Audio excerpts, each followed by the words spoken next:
Thank you everybody for joining us this morning, middle of the day, evening, whatever time zone you're in.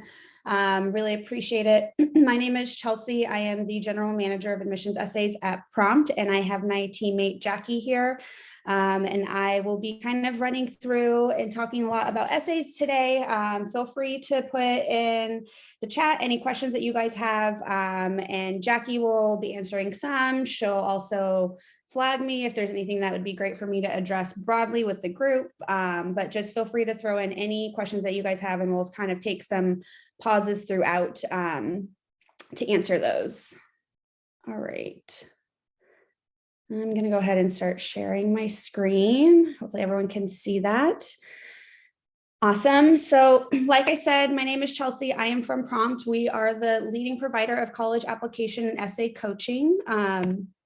And today we're going to be talking about all things essays. We're going to be talking about how colleges evaluate applicants, the role that essays play in that, what they are and are not looking for within essays. We're going to talk a little bit about business school essays specifically, and then we're going to give a little bit of a timeline for working on applications, and to do a slightly broader intro to Prompt and our coaching and a discount that we have for our awesome Poets and Quants families today for you guys. And of course, some extra time at the end for more Q&A.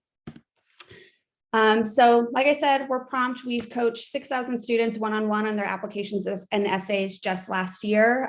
We are the #1 rated application and essay support service on Trustpilot. If you want to kind of see what other families are saying about us, you can go ahead and check that out. We will talk more about our coaching later today, including a discount for you guys. And you can at any point go to that website I have in there, prompt.com/poets&quants. Now or afterwards, there's going to be lots of information in there for you guys as well. All right, so let's dig in. What do admissions officers care about? So this is, obviously the crux of everything you guys are doing on your applications is trying to figure out what you can say and what you can kind of provide in your application that will show an application officer or admissions officer that they should admit you to their university. So what they're looking for is for students that are going to be successful in college and beyond. That's really what the entire admissions process is about. It's about identifying potential, the potential that you can do well at their university. You can get good grades, that you're going to graduate, that you're going to contribute to the community. That is important to them for a lot of reasons. But specifically that graduation rate is very important to them. I'm sure you guys see those US News World and Report rankings that come out every single year. Those are based off of a very complicated formula, but a big factor in it is that graduation rate. And so that's why colleges are definitely concerned about making sure students are going to be successful at their college. Is it impacts a lot of things for them. And one of them is rankings. They also want to know that students are going to do well post-college, right? Because students who do well at a school tend to have a really positive view of that school afterwards. And they're going to share that view with others, right? It's kind of like free marketing. I know I do that all the time. I can talk to I went to the University of Michigan, and I can talk to anybody about my school for as long as they will listen to me because I just loved my alma mater, right? So they know that their students who are going to be successful are going to have those positive views and share those out more broadly. Also, students who do successful in college tend to be successful after college, right? And those students who are successful financially after college tend to also be donors, right? So it's kind of like this whole cycle. And while of course they want to make sure that your students are successful and happy people, like there's implications for themselves. And that's why it's important for them to think about this, right? And to be mindful of this in this process is to find students who are going to be successful. They're looking for that high probability, and that's really what they're evaluating for. So what exactly does that look like? A lot of schools have moved to this holistic admissions process. I'm sure you guys have heard that term. And what that means is they're taking a look at the entire applicant, right? They're not looking at just the academics anymore. Some schools will just look at the academics. The Cal State University system is a great example of that. They are purely academics, your grades, your test scores, that is it. Some other schools still do that as well, but many institutions have moved to this holistic process. And so what that means is they're kind of creating two different scores for your student in the application process. There's the academic score and then the personal score. So academic score, it's pretty much exactly what you think. It's relatively straightforward. It's your grades. I always like to say grades and not your GPA because If you look at your transcript or your student's transcript, you've probably seen 6 different GPAs listed on it. There's lots of different ways to calculate GPA, but so the actual grades and then the strength of curriculum, right? How many honors and APs or IBs that they've taken, those 2 things really make up your transcript. And that's really what it is about on the academic side. Test scores. There's obviously been a very big test optional movement happening in the past few years, but for schools that are still taking into consideration SAT and ACT, that is part of the academic score. And even for schools who are not taking those scores into account anymore, they are still looking at APs, IBs, things like that. So those are all kind of factors in the academic score. Your high school is also a factor in that. I know that might seem like an odd thing in an academic score, but it is a factor. Colleges can kind of take a look at your high school and their previous applicants from your school and kind of get a sense of like, are these applicants from this specific high school successful at our institution? So they can kind of take a look at that information as well. And those are all the things that kind of compile your academic score. And outside of that is kind of everything else, and everything else falls into that personal score. And so what that personal score is really all about is kind of anything that really doesn't have those numeric values on the academic side, right? So your activities fall into the personal score, and not just the activities you're doing, but I think really importantly, and we'll dig into this a little bit more later, but how you're writing about your activities. There's a lot of opportunity in your application to be mindful of how you are speaking to the things that you have done for the past 3.5 years.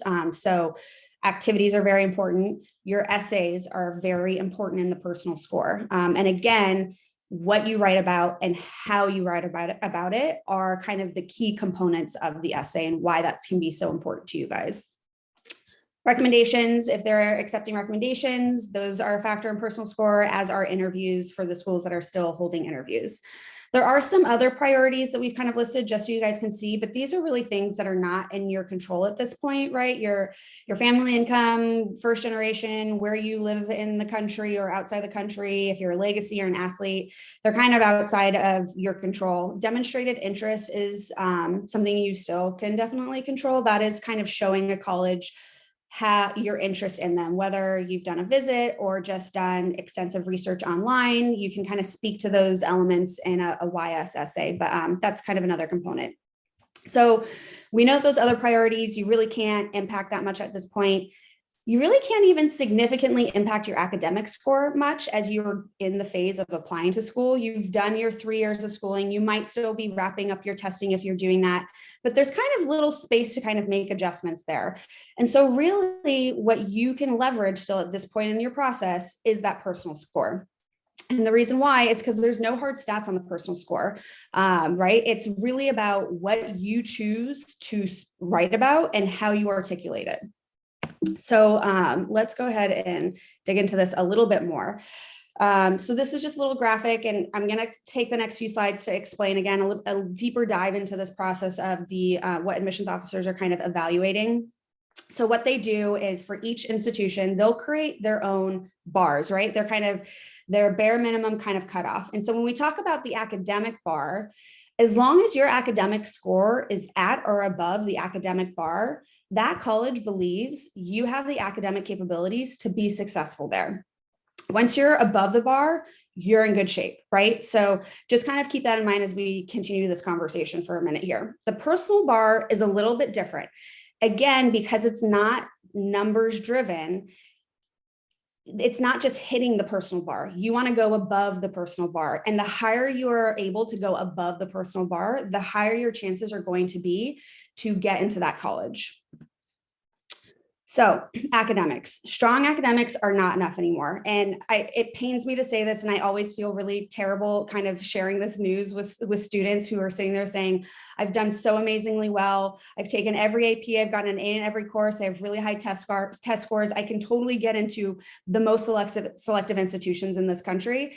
And the answer is not necessarily. There are just now so many academically qualified applicants that the colleges need more, right? To me, it's a little bit of, they look at you and go, great, strong GPA and grades, check. Strong test scores, check. What else do you have? And that's going to be the personal score, which we'll talk about. But that's really something to be mindful of. So when we look at the academic score, And this is not just at selective institutions, it's really at most institutions these days. They're capable of having very strong academic pools to pull from. And a lot of that is because it's a self-selecting process, right? When you guys are creating your college list, you're taking a look at schools and kind of figuring out where you think you would academically fit in. And you can take a look at what they, their averages, what they admit, and you go, oh, I'm in these averages, I can apply to these schools. And so you're already self-selecting. And so therefore, the academic kind of caliber of students that are applying are already kind of in range. And basically what we've seen, and I'll speak to this in a minute, but we actually have data from this Harvard court case that went to the Supreme Court about their admissions process a few years ago, and they had to publish everything, right? So we were able to kind of look at all of their data and kind of get a much more deeper view of kind of their specific process. And so while I might kind of mention Harvard, it's only because that is the actual data and study that we have information on, but this is applicable to all institutions. But really, 4 and 5 applicants are academically capable of doing the work at college, right? So you might have 2 that are sufficient and 2 that are strong, but 4 out of 5 are above that academic bar. And again, once you're at that bar, colleges kind of go, okay, great, we know you can do the work here. There's not a substantial difference between sufficient and strong for colleges. But now, if we talk about the personal score, this is a little bit different. Only 1 in 5 applicants set themselves apart as being highly motivated applicants in terms of the personal score. Self-selection happens here too, right? Students that are academically strong also tend to be involved in a lot of activities.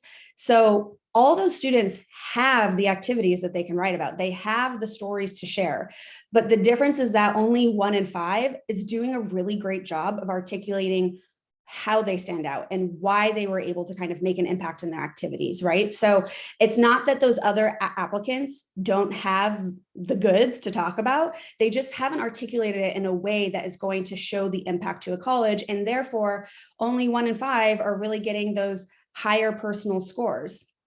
And so that is really hugely important if you think about this process, because that gives you guys a lot of opportunity on the personal score side to make a difference for yourselves.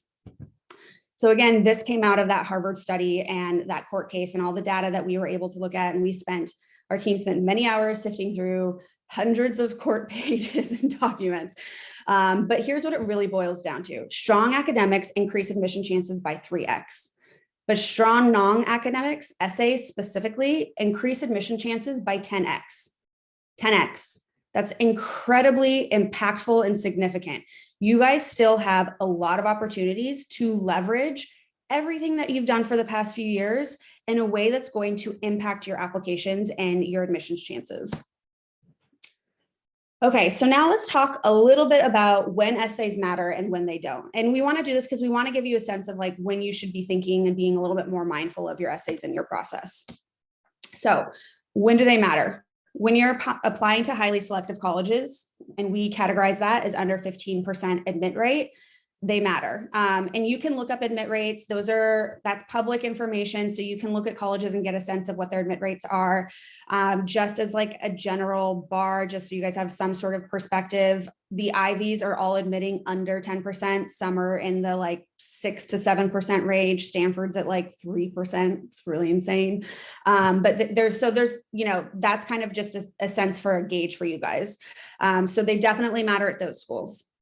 They also still matter at selective colleges. So colleges that are admitting in that 15 to 50% admit rate, where your academics are sufficient, but not strong compared with other applicants, right? You're above the academic bar. So colleges are going, check, you've done that academic bar work. We're good on the academic score side, but you still need to set yourself apart from those strong academic applicants, right? So this is your kind of opportunity to do that is with your essays. They're also going to be important at large colleges where you're applying to highly desirable programs. And it doesn't even have to be large schools, to be perfectly honest. Some schools just have different admissions policies and procedures for different, colleges within the university. Like, for example, at the University of Michigan, the admissions process for the engineering school is completely different from the School of Arts and Science. And so therefore, they have a different admit rate for their engineering students than they do for their arts and science students. And the breakdowns of those admit rates by colleges, some universities may post, some might not. But typically, if you're looking at a general admit rate, it's all encompassing. So just be mindful of that, is that kind of those more desirable programs are going to be more selective than what the general university is publishing as their admit rate. Another example for Harvard, they have a 12% admit rate for students who are selecting majors to become teachers versus a 4% admit rate for their pre-med students. So, and we have those specific numbers because of that court case. But again, 12% versus 4%, definitely different. So just something to be mindful of is if you're applying to very popular programs and desirable programs, those are going to be places where essays do matter. And desirable out-of-state destinations, even though sometimes those larger institutions don't put as much of an emphasis on essays, they do for out-of-state students because, again, the process is a little bit different. UT Austin is a great example. They have some laws for in-state for them to have auto admits for their in-state students because they just want to make sure at their public institutions that they have enough seats for their in-state kiddos. And so what that means is for out-of-state students, it's significantly harder to get into UT Austin, right? So essays will help you stand out and set yourself apart. Where they matter less, selective colleges where your academics are very strong compared with other applicants. So if you're looking at a school that has admit rate in that 15 to 50%, and you are leaps and bounds ahead of the averages that they have posted, that's not to say they don't matter at all, but they probably matter a little bit less because you already look like a strong applicant. And then colleges where you're applying in-state are applying to just less competitive programs, right? So for example, Indiana University in-state is a little bit easier than for out-of-state students. Same example like I was giving around UT Austin. So these are just kind of broad strokes. Obviously, every school is a little bit different, but just kind of things you can be mindful of as you're looking at colleges. How many essays will you write across your applications? This is always interesting. I think families don't, unless you have a student that has gone through this process before, you don't really have a strong sense yet of what this volume of work could look like. So we like to break this down for everybody. So again, we kind of do it by category because the different types of schools are kind of have different expectations. Those less selective schools, you're not going to be writing that many essays. You'll probably need to write one essay and main essay, personal statement, Common App essay, all synonymous, right? It all means the same thing. It's that first main essay that you're going to have to write.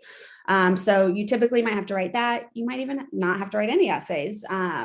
They typically don't have supplements. They won't have those additional essays for their specific school. And you might have to write your activities list, but pretty minimal. Selective colleges, so colleges in that under 50% admit rate, you're probably writing 5 to 20 essays.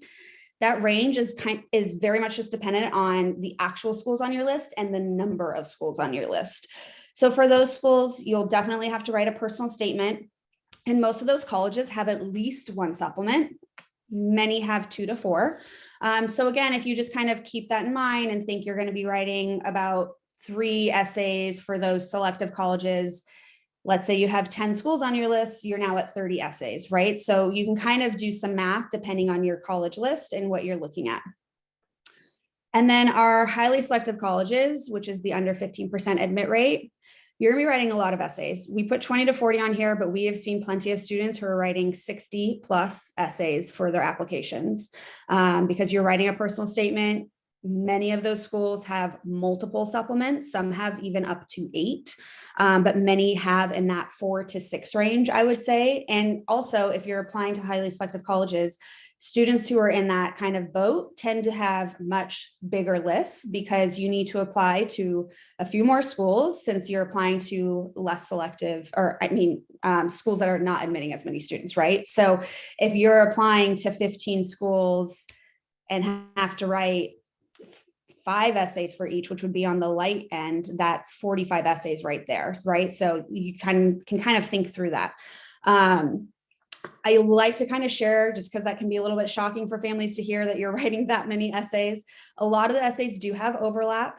right? So like a lot of schools might have an essay to talk about how you've contributed to the community, but it's always kind of great to be mindful that it's typically not a straight copy and paste situation. You can take an essay, modify it, and use it again, right? So you kind of have this baseline essay, but typically because the prompts will always be slightly different, you still want to make sure that you're tweaking and addressing those specific prompts.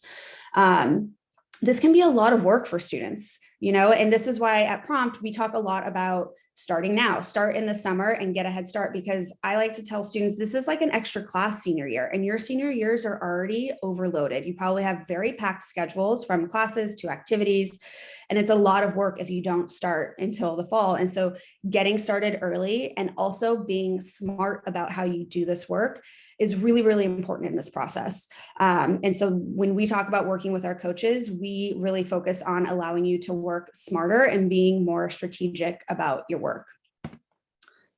Okay, so what are they looking for? What is it that they're focused on? What is it that they want to see? So let's go back to what we talked about at the beginning. The purpose of the college application is to prove your student will succeed in college and after they graduate. How do we do that? So I always think that this is really interesting. You guys have probably heard hundreds of times, essays are about telling your story. You've probably heard it from admissions officers. Just tell us your story. We just want to get to know you, right? This is incomplete information.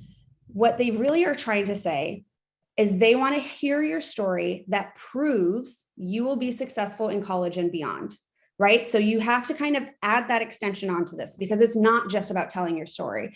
Telling a story about your family, your background. Maybe you want to share something about, your culture and how meals that you guys have always made together and your grandmother taught you, and like sharing those traditions on with your children in the future. That is a lovely story to kind of get to know you. That tells me nothing about if you will be successful in college and beyond, right? So that's what we want to really be thinking about when we talk about essays and what you guys are writing. So how do we do that? How do we show that we're going to be successful? So at the end of the day, we've kind of done a lot of research on this. It really comes down to there are 5 traits that colleges are looking for in applicants. These 5 traits will prove that you can be successful in college. And for the parents that are on the call, you're probably looking at these and go, oh, this makes sense. Like as somebody who works in life, right? These are the same traits that you might look for in a job applicant, right? Like these are traits that you can kind of look at and go, if somebody has some combination of these traits, yeah, they're going to be successful in what they pursue, right? Because if we look at them and like distill it down, which we're going to do right now, these traits show and prove success. Drive, single most important one. The reason this is so important to colleges is they need to know if you're going to be in a difficult and challenging situation, that you have the ability to figure the way out of it, right? They need to know that you're not going to come to their school and struggle in a class and bail and drop out, right? They need to know that you're going to sit there and go, okay, I am struggling in this class. What are my pathways to improve my situation? They need to know that you're capable of finding opportunities to be successful, right? So drive, also, you might have heard grit, same thing. So grit, drive, same idea, right? They need to know that you're somebody who's going to not just passively sit and not bail. They need to know that you're capable of finding the solutions to the challenges that you're going to face in college and after college. Intellectual curiosity. This one's kind of fun and really interesting because a lot of students don't even realize that they're intellectually curious. I've had conversations with students all the time where they're telling me things that they do, and they don't even realize how meaningful it is that they do those activities, right? I had a student once tell me that they, like over the weekend, just took apart a computer just to see if they could put it back together. I was like, why'd you do that? And they're like, I just wanted to see how it worked. That's intellectual curiosity, right? The idea is that you are finding opportunities to dig deeper on something from an understanding and academic level that nobody's just putting in front of you, right? A teacher's not telling you to go do that work, that you are pursuing that of your own interest to further your own development.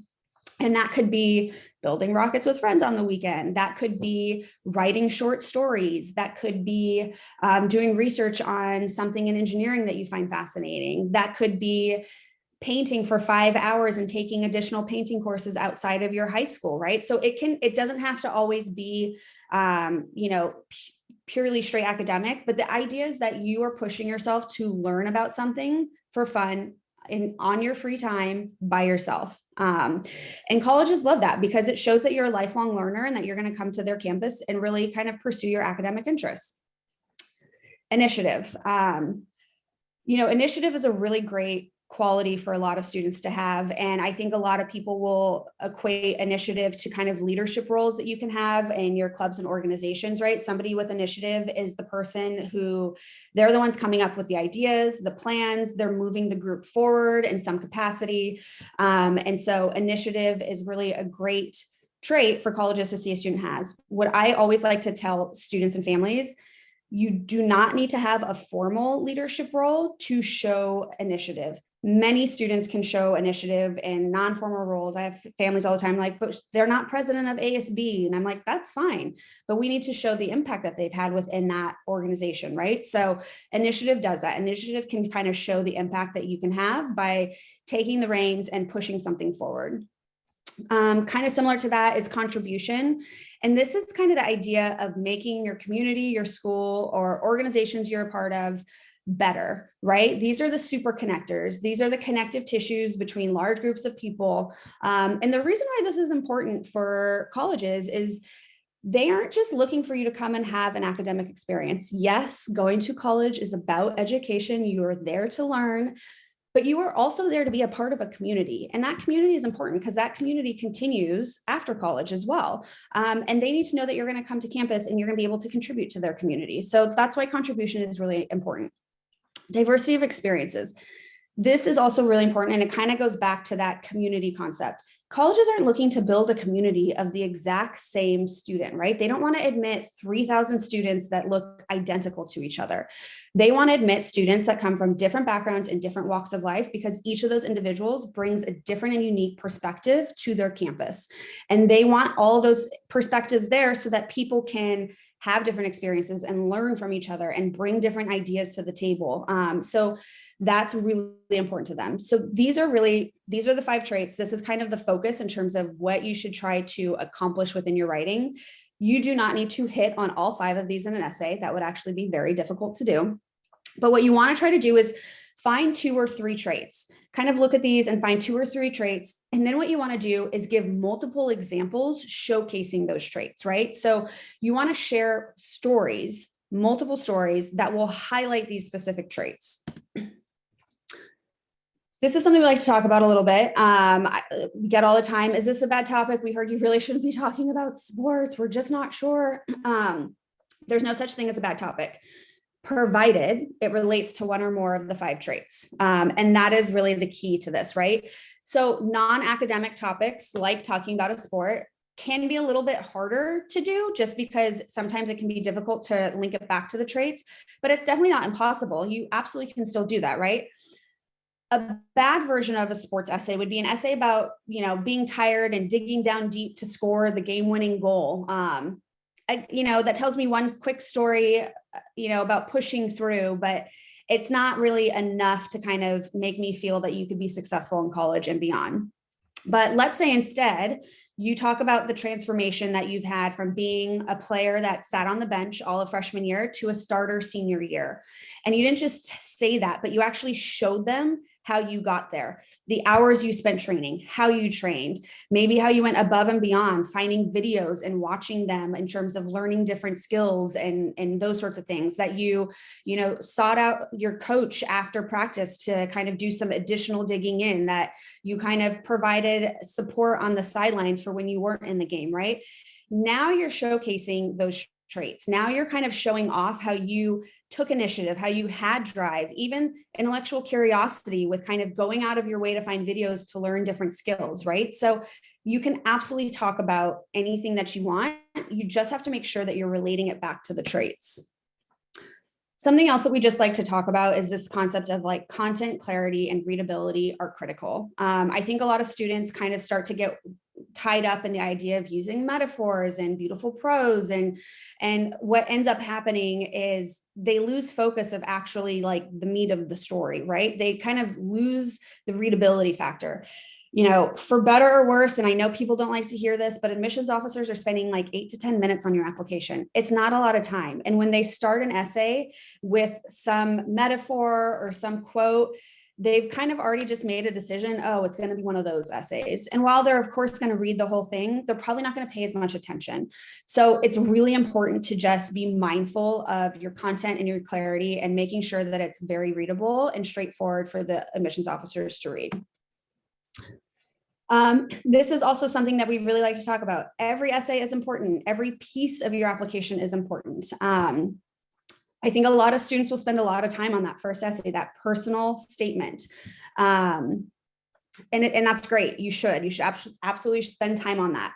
But then what ends up happening for a lot of students is they run out of time as they start working on supplements, or they aren't looking at the application and then realize 2 days before the deadline, they have a supplement that they didn't notice, and they spend 2 hours quickly writing something and throw it into the application. Don't do that. Every opportunity to write is an opportunity to prove you're going to be successful in college. The activity list is so important. It's crazy hard to get down. The activity list, it's 150 characters, not words, in terms of a description. That's tough, but man, that can be so impactful if you choose the right 150 characters. And so I mention that because if you just put soccer, practice twice a week, won the championship my sophomore year, that doesn't tell me as much as really kind of drilling into, you know, maybe like spent 3 hours watching additional training videos every week, right? Like personalizing it, adding in those little details can make such a huge improvement to your application and to really kind of prove you'll be successful. So just something to be mindful of. Every opportunity to write is an opportunity to prove that you'll be successful. All right, let's talk a little bit about supplements. So the goal of your personal statement is to prove that you're going to be successful in college and beyond, right? And your supplements are your chance to show that you'll be successful at this specific school, right? So the supplements are different at every university, right? They come up with their own supplements. They spend a lot of time figuring out what they want those supplements to be. And they're asking those questions very specifically and like with purpose. I think one of my favorites, if you guys look it up, University of Chicago has really kind of kooky and fun supplements. And I have students that look at those and they're like, what are these? And I'm like, these are very intentional. This is a school for incredibly intellectually curious kids who are not afraid to like wave their freak flag, right? Like they're like, whatever they're into, whatever they're like engaged with, they are pumped about, and they love bringing those types of students on campus. And so they ask questions that are kind of odd and different and very creative. And they do that because they want students that can look at those questions. A perfect University of Chicago kid looks at the 5 different options that they have and go, oh my God, these are all amazing. I don't know which one to pick. I could write for all of these. That's the intent for those questions, right? If I have a student that looks at those questions and go, I have no idea what to do with these, then I'm like, you probably shouldn't go here. It's probably not the right school for you.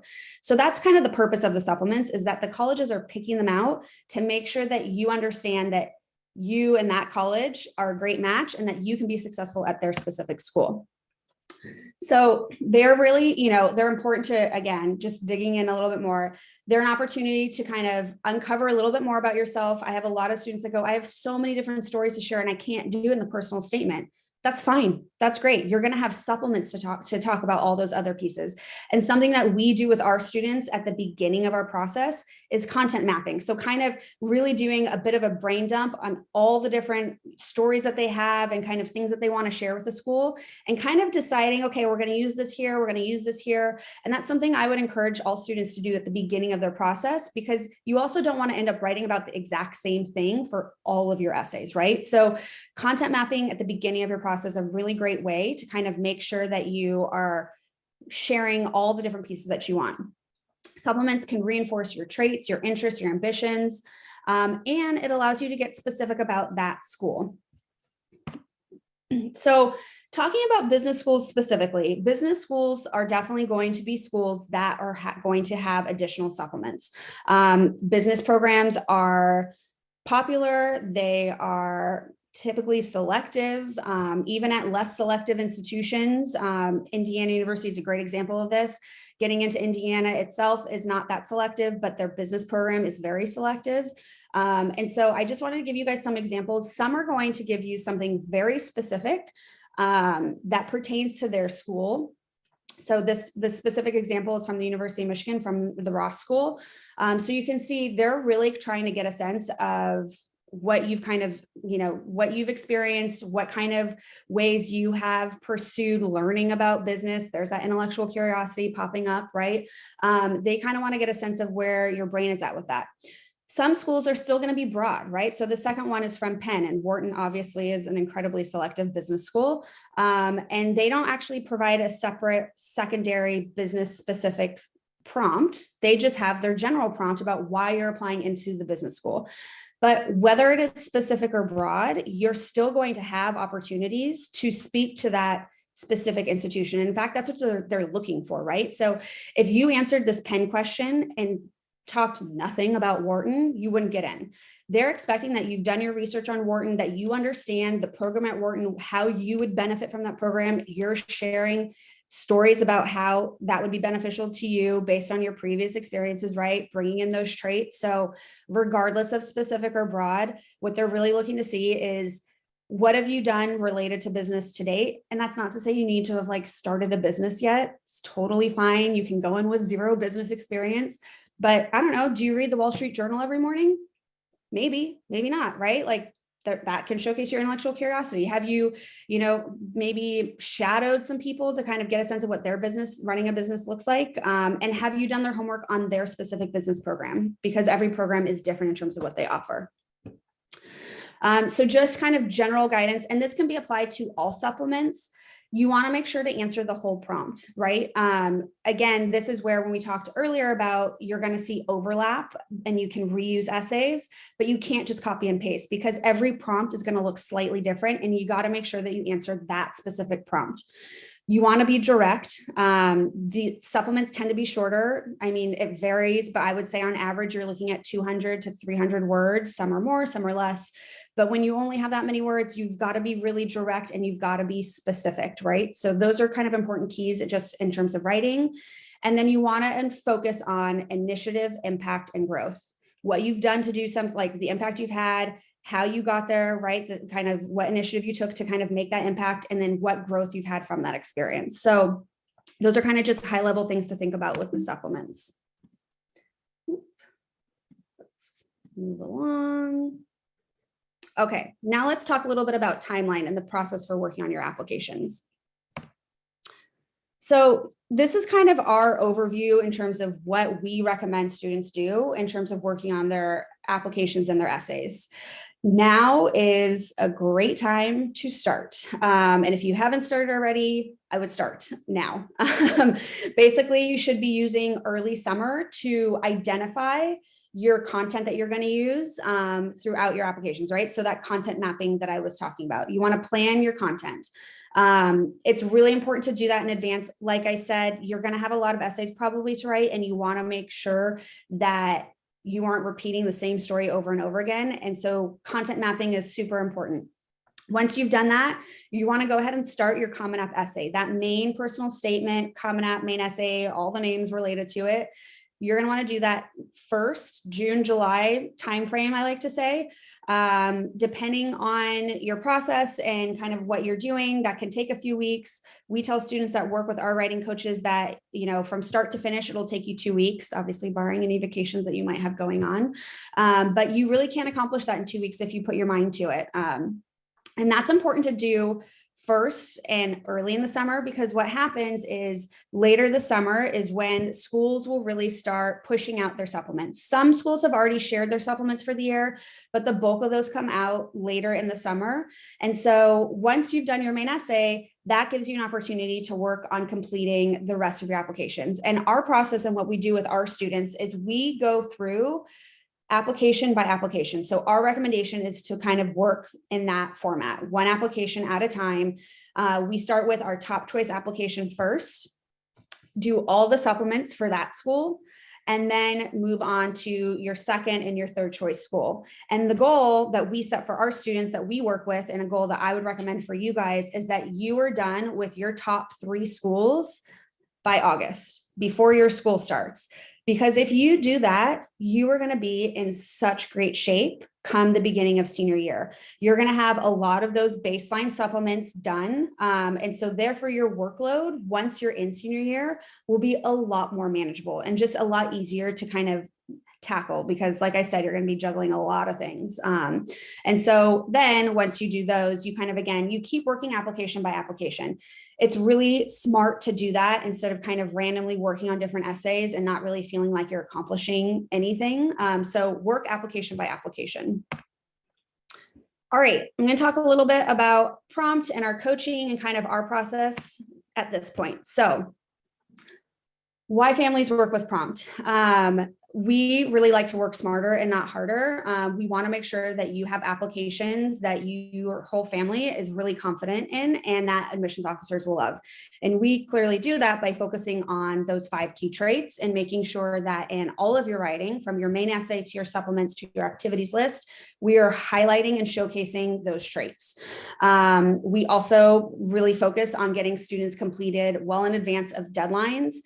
This can be a really stressful process. For those of you who this is your oldest going through the process, you haven't gone through it since we all went through it as high schoolers. It's very different. It's a different ballgame and it's incredibly stressful. And I think that the more that we can get done early and the more that we can kind of do in advance of deadlines, the less stress you're going to have in this process. The other thing that we try to really focus on is saving time and reducing conflict. It is really helpful in this process to have somebody not titled mom or dad helping you with essays. It's just easier to have that third party, to have an expert that can weigh in and provide guidance and support. You know, my kids are a lot smaller, but they already pick fights with me thinking that they know best, but really we all know I know best. And so, you know, let's avoid that for families and let's have you guys bring in a third party so that you guys are not fighting over essays and providing feedback on your own students' drafts. It also is very hard as a parent to review your students' draft because everything your kid does is amazing. I mean, everything my kids do is amazing. I don't know, you know, I can't differentiate between the good and the bad. And so you have such a skewed perception of your own child. It's really important to bring in a third party to make sure that we are bringing forward the best elements that will highlight those 5 key traits. So again, we are the leading application essay coaching company. 3 and 4 of our students are accepted at least one of their reach colleges. That's pretty unheard of and pretty amazing because we don't control the college list for students. We let you guys apply to wherever you're applying to. So even students who are applying to an incredibly selective list of schools, we're still getting those results. And 98% of our students are accepted into at least one reach or target school. We have acceptances at every top 100 college every year, including the top 10 schools. We are the highest rated company on Trustpilot. We've reviewed over 150,000 essays at this point. We have worked with over 30,000 students.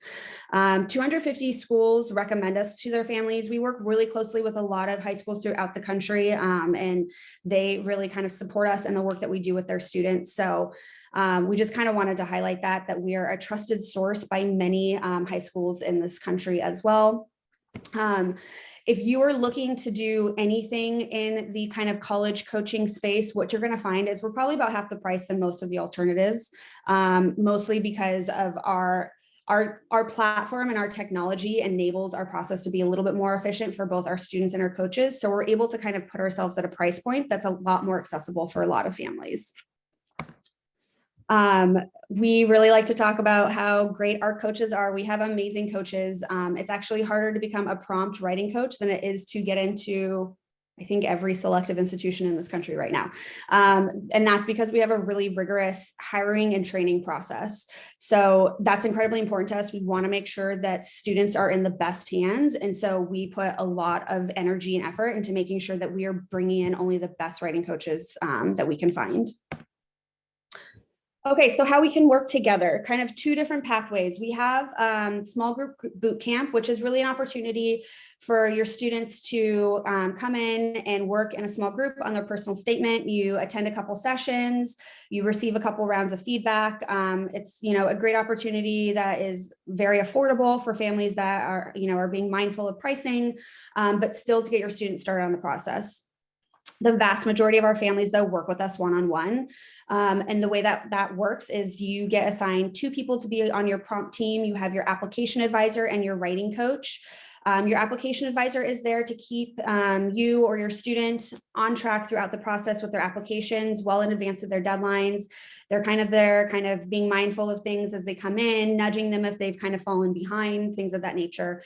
And then their writing coach is the person that's going to help them with their actual writing. They plan their content, they do the brainstorming and outlining and revising and feedback of all of the writing for their applications. In all of our packages in our one-on-one, you effectively get unlimited support from beginning to the end of the process. We want to make sure that families feel that they get what they need out of this. So within those one-on-one options, we have the first kind of smaller package is our personal statement option for the Common App essay. So that is just working on just the personal statement, but it is start to finish support on it. You get full brainstorming, outlining, and revisions with that. So that is a great opportunity for somebody who's just looking to get started. Maybe they're not really sure yet what kind of additional support that they need. But that is something for those families. And for our personal statement package, typically, like I said, it takes us about 2 weeks from starting. It's about 8 hours or less of their time. So kind of just ballpark and give you a sense of what that looks like.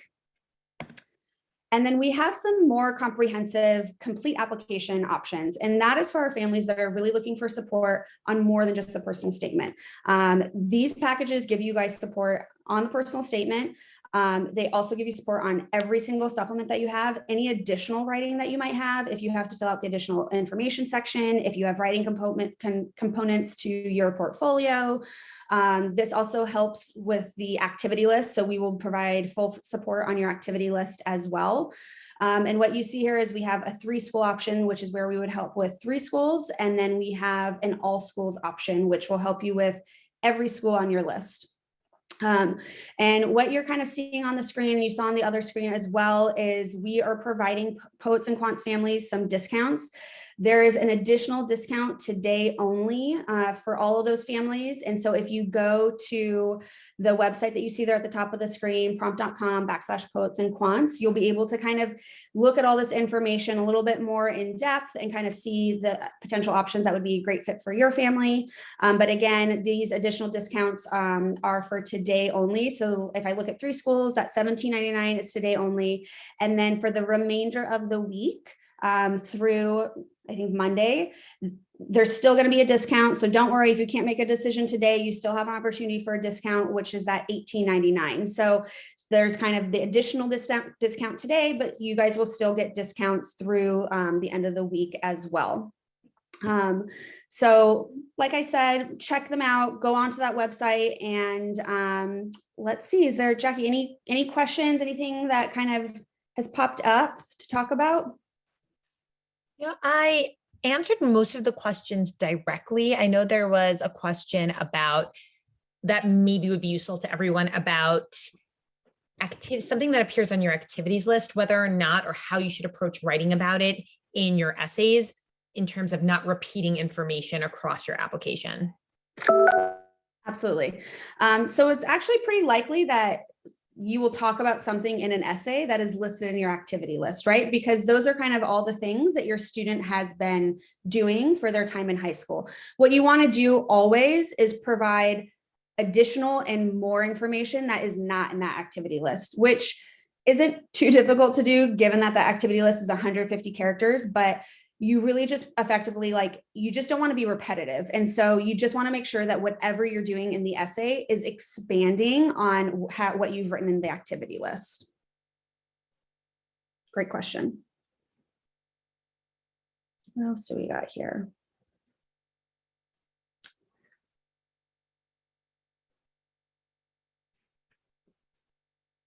Let's see. Okay, let's see. You can definitely, there's a question about if you should look at sample essays or if it's better not to look before writing your draft. I could go either way on this. I think you've got to be really careful at looking at sample essays and thinking that you have to repeat that specific one. I think as long as you are looking at them and realizing that you don't have to copy that sample verbatim, then it's perfectly fine. I think it can be helpful for students to look at sample essays just to kind of give them a sense of what they should be doing. Just know that that is not the only story that you can be writing about, right? I think that is kind of the thing to be mindful of with samples. Oh man, where can you be notified about supplements as soon as they come out? It's kind of crazy. Colleges don't do, I think they post it on their website typically. We actually will in the upcoming weeks start creating a running list of the schools that we update our supplements for within our platform. So if you go to our website, you can apply, you can subscribe to our newsletter. And then once that is live, we can definitely inform you, or just shoot me an email, chelsea@prompt.com.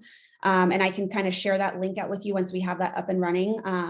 The other thing to kind of note around supplements is that if you're applying to schools on the Common App, they will only ever be listed in the Common App once they are live for that college. And the Common App goes officially live for this season on August 1st. So after August 1st, anything that you see in the Common App is accurate. It just can be a little bit painful process to look at all the schools, but that is kind of something to be mindful of. Our coaches work virtually with all of our students. We have people that live and work in every single time zone. And we aren't necessarily located anywhere. We are a fully remote company. So we work virtually with all of our students, and something that we do in our matching process with our coaches, that's kind of one of the things that we kind of take into consideration is your student and where they live and their time zone and the coaches, because we want to make sure that, scheduling is easy for everybody. In terms of specific style, I think you just have to be really mindful about being straight and direct with your writing, kind of what we were talking about earlier with that kind of the prose and the metaphors and the quotes. It's just really hard for them to understand who you are.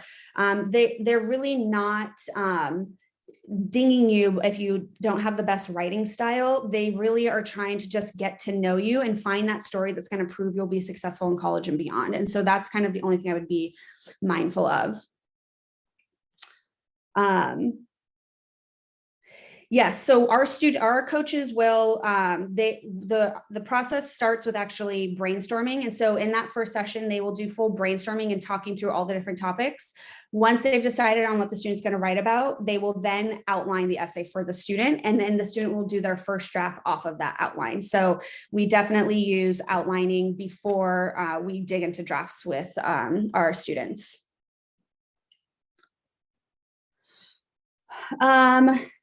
Biggest pitfalls to be aware of, I think, just trying to, I think students that try to force topics is a big pitfall. I always kind of tell students as we're doing work together, as we're talking through a topic, and if we're deciding if that is something that they want to write about, I kind of look at them and go, do you have a lot to say about this? Or are you going to be stretching or feel forced? Because when a student doesn't feel like they have enough to say about something specifically, that tends to be when the story isn't really there, or they kind of fall into the trap of writing metaphors and quotes. So you just really want to make sure that you have a lot to say about whatever that topic is. And I think that will be, the best thing to do around your kind of deciding on a topic. For straightforward supplements, is the response will have to take the form of a narrative story, or is it better to be more direct? I'd be more direct. There's just not a lot of space on supplements to kind of do the narrative. You want to have a little bit of a narrative in there. It needs to still be incredibly personalized. But you just got to be mindful of your space with those. How else do we match our students with our coaches other than time zone? Great question. So part of that, a student, when they have a first call with their application advisor, they will kind of have a conversation about a lot of different things in addition to the timeline and kind of deciding the work that the student's going to do. And one of those is just getting to know the student. What do they like? What are their favorite subjects? Are they applying? Do they know what major they're going to apply into? Because those are all things that we'll take into account as we match them with a coach. We'll try to pair them with a coach that has similar interests, that has previous experience working with certain majors. They'll ask a little bit maybe about like their style in terms of teacher dynamic and what kind of feedback is best for them. And so those are kind of all elements that we'll take into account as we match students with coaches. Great questions, everybody. All right, I'm gonna stop sharing my screen now and we'll see if any other questions kind of trickle in. But really, I know we're just coming up on the hour at this point, and I really appreciate everybody coming today. I'm gonna throw that link in the chat so it's a little bit easier for you guys to grab. Do colleges look favorably towards business-related internships or workplace experiences? Yes. So when we talk about activities, I think it's really something I like to tell students is there's no one activity that's better than another activity. All activities are effectively equal. It's all about what the student does within the activity, right? So like, how are they making an impact? What initiative are they showing? What drive are they showing, right? So a business-related internship is not necessarily better than workplace experience. It has more to do with what did the students do with the experience? What did they get out of it? And yes, if you want to talk to anybody today before the discount, you can go ahead. If you go to that website I put in the chat or the prompt.com/poets&quants, there's an option in there to schedule a call. You can also just shoot me an email, chelsea@prompt.com, and I'm happy to talk to you myself or set you up with one of my teammates to talk to you if you guys need that. So feel free to do either one. Let's see. Our essays are predicated by our interest in geographies that we live in. Do the coaches have a sense of the specific geography that we come from, particularly of the last 4 years is outside the USA? We do have coaches that have worked with international students. We have a lot of international students. So they're definitely cognizant of kind of all different locations. What are your thoughts about using the same essay for supplements and changing the name of the college? I wouldn't do that. That's a little bit of that copy and paste I was talking about. I would spend a little bit more time customizing. Again, you don't need to do a lot. I think you can really get away with having a baseline essay and making just some tweaks, but you're probably going to need to do more than just a straight copy and paste of the name. And that will probably become a little bit more obvious to you once you see the supplements and realize, oh, this doesn't quite work this one because of the like the wording of this prompt is different. And like I kind of highlighted earlier, you really want to make sure you answer each prompt directly. How would you recommend talking about and demonstrating your character? So those 5 traits is really what it comes down to. Look at those 5 traits and your experiences and your stories and think about the ways that you can highlight 2 to 3 of those traits within your stories, and that will really showcase your character. Great. Look at that. 9:59, right on time, you guys. Really appreciate everybody coming today. If you guys have any additional questions that I didn't get to, like I said, please feel free to just shoot me an email, chelsea@prompt.com. Check out prompt.com/poets&quants to see kind of our packages and the discounts for you guys. And thanks so much.